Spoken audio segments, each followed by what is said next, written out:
Bonjour, bienvenue sur Equiliforce, c'est Cyril.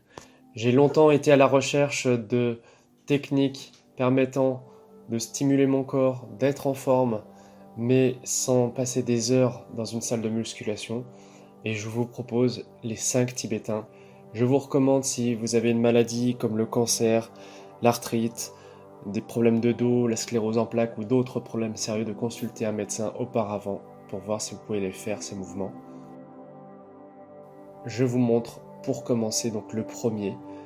On peut l'intituler le derviche tourneur.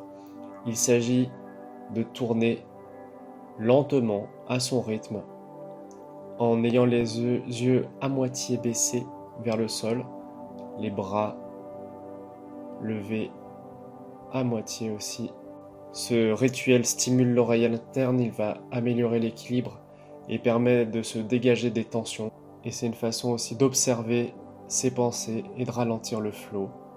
Au bout de 21 fois, par exemple, on peut s'arrêter, respirer et se préparer au deuxième exercice. Le deuxième rituel s'appelle le clic-clac ou bien le J, puisque le corps va former un J. On met les mains le long du corps au niveau des hanches. On soulève les jambes à la verticale. Le corps forme presque un angle à 90 degrés. On relève la tête en même temps. Ce rituel stimule la force, il permet de se concentrer sur son énergie, de ne pas se sentir victime des événements, de mieux réagir, laisser l'énergie un petit peu se stabiliser.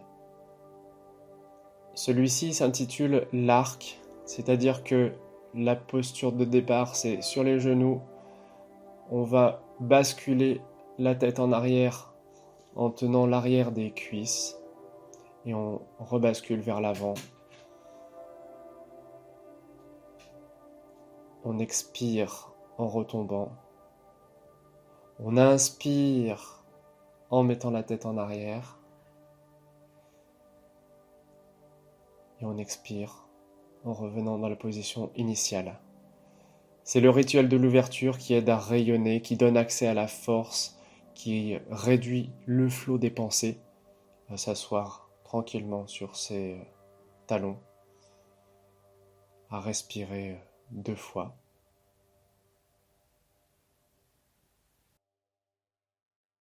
Le quatrième rituel s'appelle la table basse.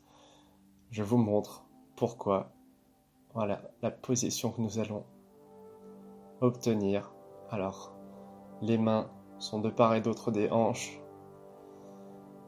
En fait, les mains ne bougent pas. Les talons non plus.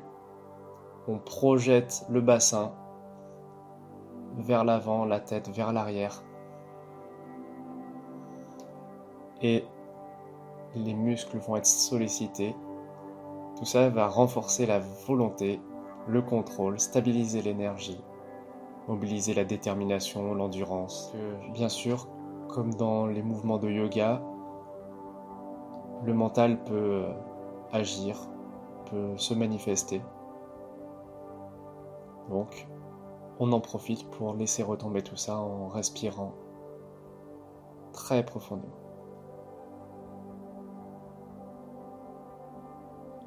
Terminons cette démonstration par la montagne.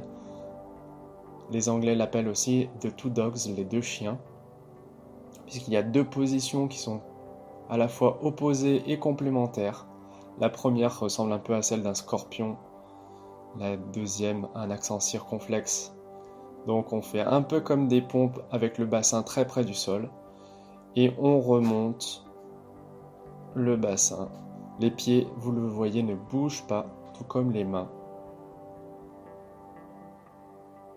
Et il s'agit du rituel de l'accomplissement, car il permet d'équilibrer, d'harmoniser l'énergie, de retrouver de l'assurance et ensuite de réaliser plus facilement ses projets. Et m'ont beaucoup apporté à tout niveau.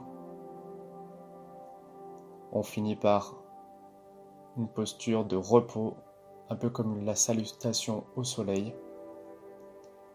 C'est terminé, on peut se redresser et savourer cette énergie à la fois retrouvée et multipliée grâce aux 5 tibétains.